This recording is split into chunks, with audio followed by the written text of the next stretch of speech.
அனைவருக்கும் வணக்கம். இப்ப நம்ம பேச போறது திருமுருன்முண்டி திருக்கோயிலை பத்தியும், அந்த திருமுருன்முண்டி பக்கத்துல திருப்பூர் மாநகராட்சி நிர்வாகம் பாறைக்குழியில குப்பை கொட்டுறதுனால அந்த திருமுருன்முண்டியினுடைய புண்ணிய தீர்த்தம் அதுல இருக்கக்கூடிய பழமை எப்படி பாதிக்குது அப்படின்றதா.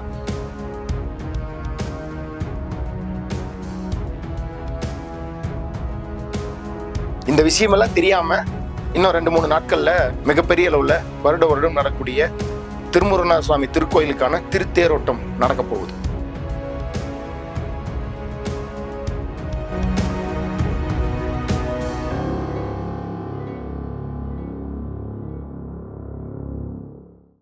நம்மளுடைய புனிதத்தை பாதுகாக்கிறோம், நம்மளுடைய பழங்கால தொன்மைகளை எல்லாத்தையும் பாதுகாக்கிறோம். புராதன சின்னங்களுக்கான தொல்லியல் துறை, அறநிலைத்துறை எல்லாம் முக்கியத்துவம் கொடுத்து பாதுகாக்குது அப்படின்னு நம்ம சொல்றோம். ஆனால் சொல்வது எல்லாமே வெறும் சொல்லுல தான் இருக்கு, செயல்பாட்டுல இல்லை அப்படின்றதுக்கு திருமுருன்முண்டியினுடைய கோயில் ஒரு உதாரணமா இருக்குது. என்ன இப்படி சொல்றீங்க அப்படின்னா, இன்னைக்கு நம்ம பார்த்துட்டு இருக்கக்கூடிய திருமுருன்முண்டி கோயில், அதுல இருக்கிற குளம், இப்ப அங்க 3 வகையான புண்ணிய தீர்த்தம் அந்த கோயில் இருக்கு. இந்த கோயிலினுடைய வரலாறு 800ஆம் நூற்றாண்டை சார்ந்தது. அப்ப 800ஆம் நூற்றாண்டுல இருந்து இன்னைக்கு கிட்டத்தட்ட 1200 வருடம் பழமையான இந்த கோயில் நம்மளுக்கு பல்வேறு காலகட்டத்தில் அரசர்களுடைய வரலாறுகளையும் நம்மளுடைய பாரம்பரியத்தினுடைய வரலாறுகளையும் பாடல் பெற்ற விஷயங்களையும் இன்னைக்கு நம்மளுக்கு காட்டிக்கொண்டு ஆதாரப்படுத்தி கொண்டு இருக்கு. ஆனா இதையெல்லாம் நாம எப்படி பாதுகாத்துக்கிட்டு இருக்கோம்? இன்னைக்கு வரக்கூடிய அரசு நிர்வாகங்கள், அரசு அதிகாரிகள் என்ன பண்ணிட்டு இருக்காங்க அப்படின்றது மிகப்பெரிய கேள்விக்குறி. இப்போ ஒரு தப்பு நடக்குதுன்னா அந்த தப்பை கேள்வி கேட்கக்கூடிய இடங்கள்ல நாம இருக்கணும். ஆனா நம்ம கேட்கிறோமா? இல்லை. புனிதம் புனிதம் பேசுறோம், கோயிலுக்கு போனா புண்ணியம்னு பேசுறோம், புண்ணிய தீர்த்தம்னு பேசுறோம், பழங்கால தொன்மை அப்படின்னு பேசுறோம், தமிழர் வரலாறுன்னு பேசுறோம். ஆனா திருமுருகன்பூண்டி திருக்கோயில் புண்ணிய தீர்த்தம் பாதுகாக்கப்படுகிறதா? அந்த கோயிலினுடைய தொன்மை பாதுகாக்கப்படுகிறதா? அது மக்களாலும் முறையாக பாதுகாக்கப்படுவதில்லை, அரசாலும் முறையாக பாதுகாக்கப்படுவதில்லை, அரசு அலுவலர்களாலும் முறையாக பாதுகாக்கப்படவில்லை அப்படின்றதுதான் மிகப்பெரிய குற்றச்சாட்டாக நாம் வைக்க வேண்டி இருக்கிறது. இன்னைக்கு இந்த பேச வேண்டிய ஒரு சூழ்நிலை ஏன் வந்திருக்கு அப்படின்னா, இன்னும் 2-3 நாட்களில் திருமுருன்முண்டி திருக்கோயிலினுடைய திருத்தேரோட்டம் நடக்க இருக்கு. எல்லா மக்களும் வாங்க எல்லாரும் கோயிலுக்கு போவோம், திருத்தேரோட்டத்தை வருஷம் பார்க்க போறோம், இன்னைக்கும் அந்த தேரோட்டம் வரப்போகிறதுன்னு எல்லாருமே வர்றாங்க போறாங்க. ஆனால் எத்தனை பேர்த்துக்கு அந்த கோயிலில் இருக்கக்கூடிய இந்த பிரச்சனை தெரியும்? அந்த கோயில் புண்ணிய தீர்த்தம் 3: பிரம்ம தீர்த்தம், ஞான தீர்த்தம், சண்முக தீர்த்தம் அப்படின்னு சொல்லிட்டு. ஆனா அந்த புண்ணிய தீர்த்தத்துக்கு பிரச்சனை ஏற்பட்டிருக்கு அப்படின்றது எத்தனை பேர்த்துக்கு தெரியும்? திருமுருன்முண்டி பக்கத்துல ஒரு 1000 மீட்டருக்குள்ள பொங்குபாளையம் அப்படின்ற ஒரு கிராமம் இருக்கு. இப்ப அந்த கிராமத்துல காலம்பாளையம் அப்படின்ற ஒரு குக்கிராமம், அதுல காலாவதியான பாறைக்குழி. இப்ப அந்த பாறைக்குழி கிட்டத்தட்ட 50-60 ஏக்கருக்கு மேல. இப்ப அந்த பாறைக்குழியில திருப்பூர் மாநகராட்சி நிர்வாகம் தொடர்ந்து 2024 அக்டோபர்ல இருந்து 2025 மே வரைக்கும் குப்பையை கொட்டினாங்க. அதுல ஏற்கனவே அந்த பாறைக்குழியில பெரிய அளவுல மழைநீர் தேங்கி இருக்கு. கிட்டத்தட்ட நீங்க யோசிச்சு பாருங்க, நீங்க அந்த போட்டோவெல்லாம் பார்ப்பீங்க, கீழே பாருங்க, உங்களுக்கு அது தெரியும், போட்டோ காமிக்கிறோம். இப்ப இவ்வளவு தண்ணி நிக்கிற இடத்துல இவங்க குப்பையை கொட்டுறாங்க. நீங்க பாருங்க, குப்பையை கொட்டினதுக்கு முன்னாடி எப்படி இருக்கு, குப்பை கொட்டினதுக்கு பின்பு எப்படி மாறி இருக்கு அப்படின்னு. இப்ப குப்பையை கொட்டுனா என்ன ஆகும் அப்படின்றது வெள்ளலூர் குப்பை கிடங்கும் முதலிபாளையம் பகுதியும் உதாரணம். கோயம்புத்தூர்ல இருக்கக்கூடிய வெள்ளலூர் பகுதி, திருப்பூரினுடைய கிழக்கு பகுதி, அதுல காங்கேயம் சாலையில முதலிபாளையம்ன்ற பகுதி, நல்லூர் முதலிபாளையம், அங்கேயும் குப்பை கொட்டி கிட்டத்தட்ட 4-5 கிலோமீட்டருக்கு கோயம்புத்தூர்ல இருக்கக்கூடிய வெள்ளலூர்லயும் தண்ணீர் கெட்டு, காட்டு கெட்டு, மக்கள் வாழ முடியாம கடுமையான சுற்றுச்சூழல் பாதிப்பு ஏற்படுத்தி சுவாசிக்க முடியாத ஒரு சூழல் ஏற்பட்டிருக்கு.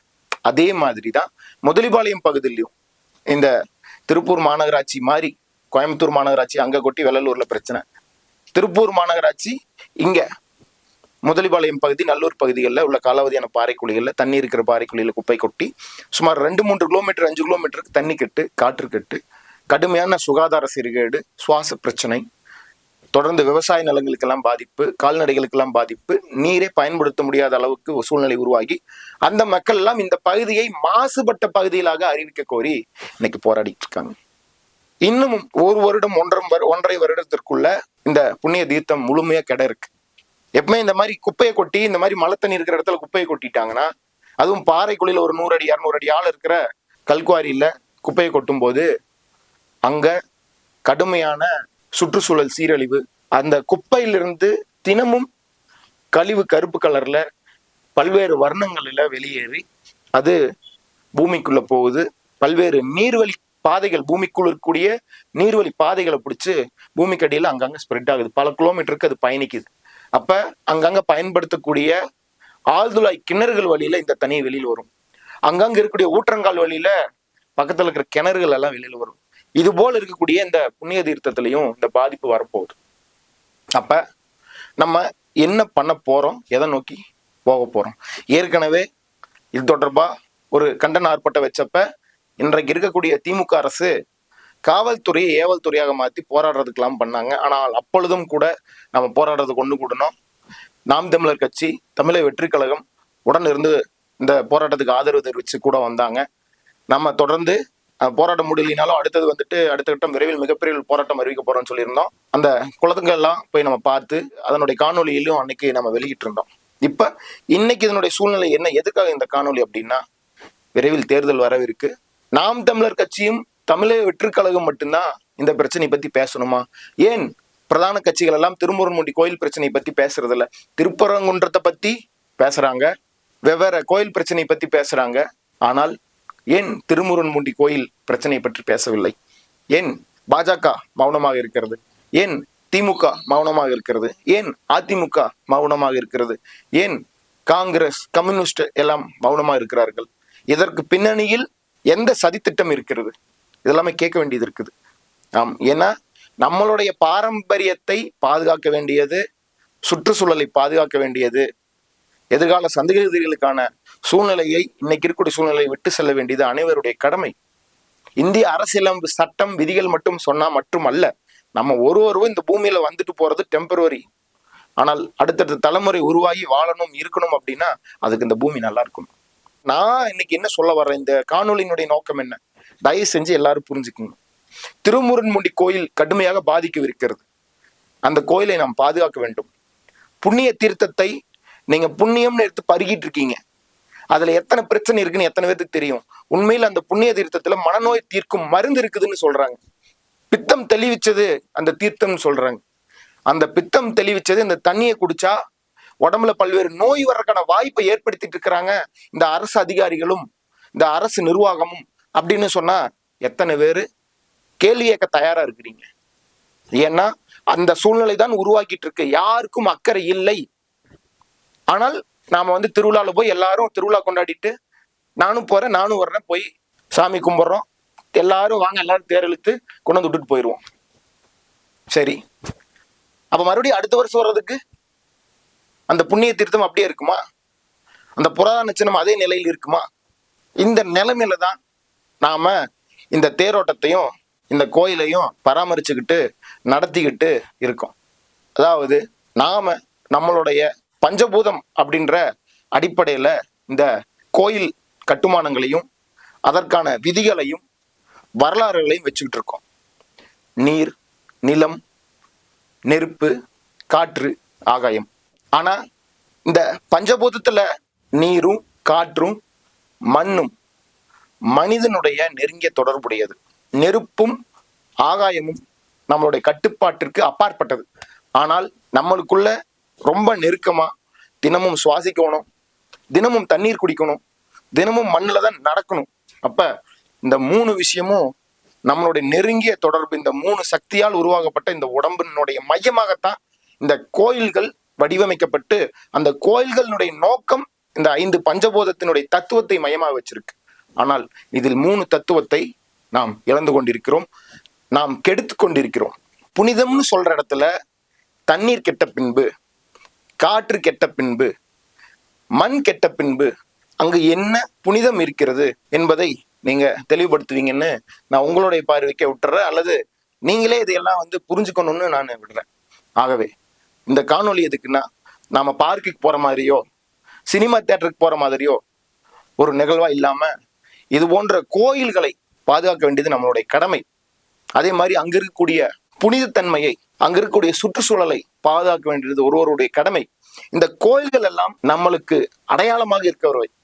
இந்த அடையாளத்தை பார்த்து நாம் குடும்பத்திலும் வீட்டிலும் சமூகத்திலும் ஒழுக்கமாகவும் சுற்றுச்சூழலை பாதுகாத்து, இயற்கையை பாதுகாத்து, பஞ்சபூதத்தை பாதுகாக்க வேண்டியது கடமையாக்கவே அதையெல்லாம் அங்க பாதுகாக்கிறதுக்கு ஒரு மையப்புள்ளியா வச்சாங்க. ஆனா அதைய நம்ம திசை திருப்பி இன்னைக்கு கோயில் வேறையும் நம்ம வாழ்க்கை வேறையும் கொண்டு போயிட்டு இருக்கோம். அப்படி அல்ல.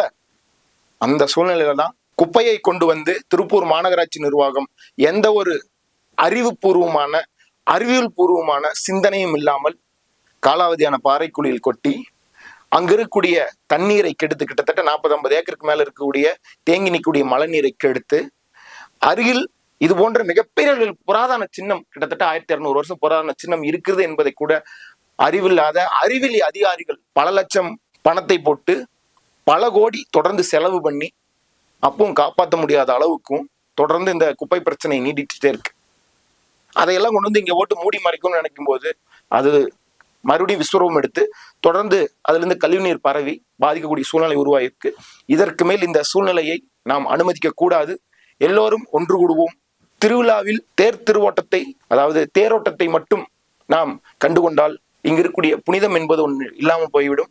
வெறும் விளம்பரத்திற்காகவும் வெறும் அடையாளத்திற்காகவும் இந்த தேரோட்டம் நடத்தப்படுவது எதற்கு என்ற கேள்விதான் இருக்கிறது. ஒரு வருடமும் நிகழ்வுகள் நடத்துவது என்பது ஒரு வருடமும் அங்கு கோயில் எப்படி இருக்கிறது, அந்த கோயிலில் புனித தன்மை எப்படி இருக்கிறது, அங்கு இருக்கக்கூடிய புராதன சின்னம் பாதுகாக்கப்பட்டிருக்கிறது என்பதை பார்வையிடுவதற்கு தான் இது போன்ற விழாக்கள் நடத்தப்பட்டது.